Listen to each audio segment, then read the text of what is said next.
जो शौर्य, अदम्य साहस, हिम्मत, ताकत, स्फूर्ति और एनर्जी से भरपूर हैं, ऐसे वृश्चिक राशि के जातकों को मेरा प्रणाम है। स्वागत है आपका दीपा ज्योतिष में और स्वागत है मेरे चैनल 21st सेंचुरी मॉम में।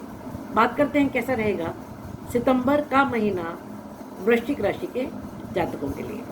तो आपके लग्न का स्वामी मंगल अष्टम भाव में बैठा हुआ है, वो भी परम शत्रु राशि स्थान में। अब देखिए, फर्स्ट हाउस यानी हम खुद, हमारी बॉडी, हमारा ब्रेन, हमारी आत्मा, हमारा हृदय, हमारी फीलिंग्स, हमारा ऑरा, हमारा व्यक्तित्व, ये सब मिलाकर के आपका प्रथम भाव बनता है। तो उसका स्वामी जब अष्टम भाव में बैठा हो, अष्टम भाव पाताल लोक, अष्टम भाव रंध्र, अष्टम भाव अंधेरा, ठंडक, गुप्त रहस्य, गुप्त ज्ञान, गुप्त धन और ससुराल का घर है ये। तो अष्टम भाव में प्रथम भाव के स्वामी का बैठना, यानी कि हम खुद बहुत अच्छा नहीं मानते। एनर्जी लो रहेगी, आपको लगेगा अरे छोड़ो, कहाँ उठना, कहाँ काम करना, बाद में करेंगे, ये काम होगा कि नहीं होगा, बाद में हो जाएगा, अभी छोड़ दो इस बारे में। और ऐसा लगेगा कि अभी नहीं करते हैं, कल कर लेंगे, परसों कर लेंगे, बाद में कर लेंगे,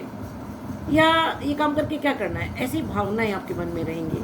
लेकिन एक बहुत अच्छी बात यह है कि आपकी प्रथम भाव पर बृहस्पति की 7वीं दृष्टि है, शनि की 10वीं दृष्टि है और राहु की 9वीं दृष्टि है। तो देखिए, एस्ट्रोलॉजी में, स्पेशली वैदिक एस्ट्रोलॉजी में, जितना किसी ग्रह का किसी स्थान पर होना या किसी भाव पर होना इम्पॉर्टेंट है, उतनी ही इम्पॉर्टेंट दृष्टियां हैं, यानी कि उस घर को कौन सा ग्रह देख रहा है। अब ये जो 3 दृष्टियां हैं, बृहस्पति की 7th दृष्टि इस घर को चार्ज करेगी, आपको कहेगी उठो भाई, आलस नहीं करना है, चलो काम पे चलो। शनि बोलेंगे कि काम धीमे धीमे करना है, लेकिन सोच समझ करके करना है और चलते रहना है, रुकना नहीं है। और राहु आपको अचानक, राहु की 9वीं दृष्टि, जैसे बृहस्पति की 9वीं दृष्टि होती है, राहु की भी 9वीं दृष्टि एक शुभ दृष्टि, अच्छी दृष्टि होती है। तो राहु आपको अचानक कुछ परिणाम, अचानक कुछ फल, अचानक कुछ कार्यक्रम, अचानक कुछ प्लान्स देंगे। तो जो मंगल का अष्टम भाव में होने का एक खराब असर था, उसको ये तीनों ग्रहों की जो दृष्टि है वो एक्टिवेट करेगी। आपको ऐसा लगेगा कि भले ही कोई बात नहीं, आलस आ रहा है, उठो भाई, काम तो करना है, ये काम तो निपटाना है, चलते रहना है, रिजल्ट मिले या नहीं मिले। बात करें दूसरे घर की, तो दूसरे घर में धनु राशि है, जिसके स्वामी बृहस्पति आपके 7th हाउस में बैठे हैं और मृगशिरा नक्षत्र में बैठे हैं, जो कि उनके मित्र मंगल का नक्षत्र है। ये बहुत सुंदर स्थिति है। दूसरा घर आपका कुटुंब, आपकी वाणी, आपका खान पान और धन का संग्रह। और बृहस्पति इस घर में कारक होते हैं, क्योंकि जीव के कारक है, कुटुंब को बढ़ाने के, धन के कारक बृहस्पति हैं। और जब वो 7th हाउस में बैठे, तो 7th हाउस आपके लाइफ पार्टनर का घर है, आपके बिजनेस पार्टनर का घर है, आपके बिजनेस का घर है। इसका मतलब ये हुआ कि कुटुंब के जो काम रुके हुए थे, जिनमें अड़चन आ रही थी, उसमें लाइफ पार्टनर का सहयोग मिलेगा, बिजनेस पार्टनर का सहयोग मिलेगा। और धन के संग्रह में आपके बिजनेस पार्टनर की जो सलाह है, आपके लाइफ पार्टनर की जो सलाह है, या तो वो कहीं से आपको कंट्रीब्यूट करेंगे, या उनकी सलाह से अगर आप काम करेंगे तो आपका धन का संग्रह होगा, कुटुंब में एकता होगी। वाणी को बृहस्पति सुधारेंगे, मधुर करेंगे, बुद्धिमान बनाएंगे। वाणी इस समय आपकी बड़ी मेच्योर्ड बातें आप इस समय करेंगे। और खान पान का इस समय आपके भोजन में मिष्ठान रहेगा, अच्छे अच्छे व्यंजनों का आप भोग रखेंगे, क्योंकि बृहस्पति मिष्ठान की ओर इंसान को लेकर के जाते हैं। फिर भी खाने का थोड़ा ख्याल रखिएगा। बात करें तृतीय भाव की, तो तृतीय भाव में मकर राशि, जिसके स्वामी शनि 4th भाव में बैठ करके वक्री हो रहे हैं। तृतीय भाव आपका पराक्रम का घर है, छोटे बहन भाई का घर है, आपके पड़ोसियों का घर है, छोटी यात्राओं का घर है और कम्युनिकेशन का घर है। अब जब इसका स्वामी शनि वक्री हो रहा है केंद्र में, तो क्या होता है, जब कोई भी ग्रह वक्री होता है तो अपने से एक घर पहले के फल देता है।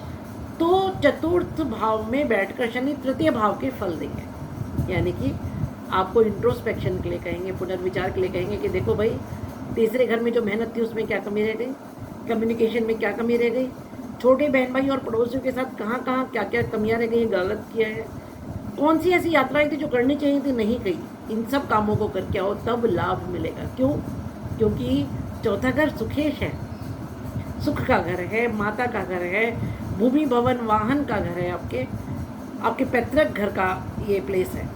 तो इन सब चीज़ों में आपको बेनिफिट मिलेगा। क्योंकि जब शनि वक्री होते हैं तो पीछे जो कमियां रहेंगी, जो गलतियां रहेंगी, उनको सुधारने का मौका देते हैं और उसके बाद आपके कार्य को पूर्ण करके उसके फल देते हैं। बात करें पंचम भाव की, तो पंचम भाव में मीन राशि जिसके स्वामी बृहस्पति आपके सप्तम भाव में और यहाँ पर राहु बैठे हैं, अपने पूर्ण मध्याह्न पर, फुल पीक पर, फुल पावर में इस समय है और उत्तर भाद्रपद नक्षत्र में है, जो कि उनके मित्र शनि का नक्षत्र है। अब राहु क्या है? राहु छल, राहु कपट, राहु जासूस, राहु स्पाई, राहु एम्बिशंस, अनंत इच्छाएं, आउट ऑफ बॉक्स थिंकिंग, नए नए आइडियाज। तो इस घर में पंचम भाव जो है वो आपके विद्या का घर है, बुद्धि का घर है, संतान का घर है और आपके प्रेम प्रसंगों का घर है। राहु जब यहाँ बैठेंगे तो कुछ सडन इंसिडेंट्स कराएंगे, अचानक आपके कुछ नए प्रेम प्रसंग होंगे।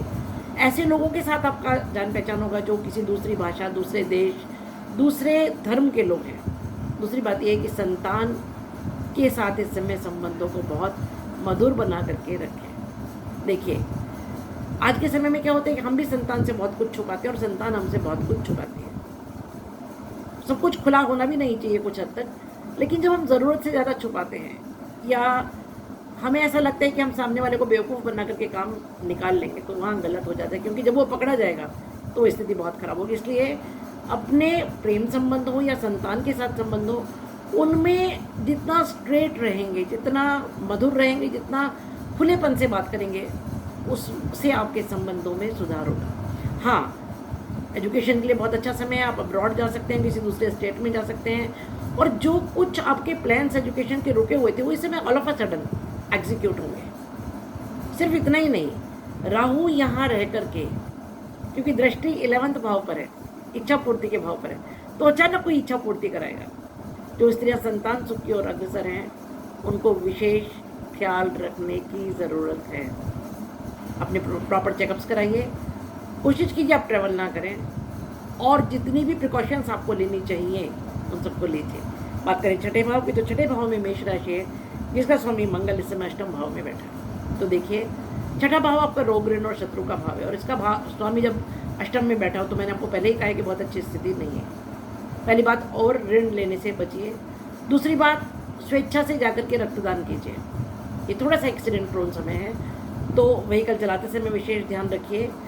हाँ, एक बात अच्छी है कि जब कोई भी क्रूर ग्रह छठे भाव में होता है तो रोग से बचाता है, ऋण से बचाता है और प्रबल शत्रु हंता होता है, शत्रुओं का नाश करता है।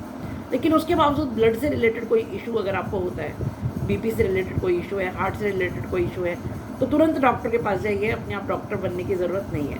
बात करें सप्तम भाव की, तो यहाँ बहुत सुंदर स्थिति है क्योंकि बृहस्पति मृगशिरा नक्षत्र में अपने मित्र मंगल के नक्षत्र में यहाँ बैठे हुए हैं। तो यहाँ की स्थिति बहुत सुंदर है। उसका रीज़न ये है कि बृहस्पति जीव के कारक हैं, बृहस्पति संतान के कारक हैं, बृहस्पति कुटुंब के कारक हैं और सातवां घर आपके लाइफ पार्टनर का घर है। तो संबंध मधुर होंगे, कोई मिसअंडरस्टैंडिंग थी वो दूर होगी, आप में बुद्धिमत्ता होगी, आपके लाइफ पार्टनर में भी बुद्धिमत्ता होगी और आप दोनों मिलकर के कुछ बहुत अच्छे तरीके से, समझदारी से कुछ ऐसे काम निपटा पाएंगे जो पहले पेंडिंग थे, जिनको आप नहीं कर पाए थे। बात करें आपके अष्टम भाव की, तो अष्टम भाव में मंगल का होना, जैसे कि मैंने कहा, देखिए इसके दो एस्पेक्ट हैं।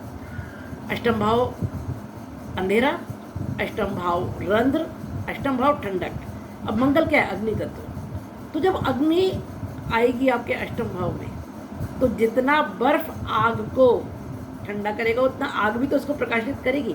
तो मंगल यहाँ रह करके एक्टिवेट भी करता है आपके अष्टम भाव को। आपका ऑकल्ट में इंटरेस्ट बढ़ेगा। ससुराल के साथ थोड़ा सा संबंधों को सुधार के रखिएगा क्योंकि मंगल क्रोध का कारक है। लेकिन उसके अलावा अष्टम भाव की जितनी चीज़ें उनको वो एक्टिवेट करेगा। ज़मीन के नीचे जो चीज़ें हैं, पेट्रोलियम पदार्थ हैं या और चीज़ें हैं, गड़ा हुआ धन, गड़ी हुई वस्तुएं, जो भी कुछ पर्दे में है, वो चाहे ज्ञान है, चाहे वो धन है, चाहे वो रिश्ते हैं या कोई भी रहस्य है, उनको आप खोज पाएंगे। ये एक बहुत अच्छी बात आपको इस समय मिलेगी। बात करें नवम भाव की, तो नवम भाव में कर्क राशि जिसका स्वामी चंद्रमा चलायमान है पूरा महीना, वो 2.5 दिन एक एक राशि में रहता है और यहाँ पर राहु की पंचम दृष्टि है। तो भाग्य भाव पर जब राहु की पंचम दृष्टि होती है तो भाग्य से अचानक कुछ चीज़ें होंगी जो आपने एक्सपेक्ट ही नहीं किया। इसमें बड़ी सडन इवेंट्स होंगी आपकी लाइफ में। बात करें दशम भाव की, तो दशम भाव जो कि आपका कर्म भाव है, वहाँ पर 16 तारीख तक सिंह राशि में सूर्य अपनी ही राशि में बैठे हैं।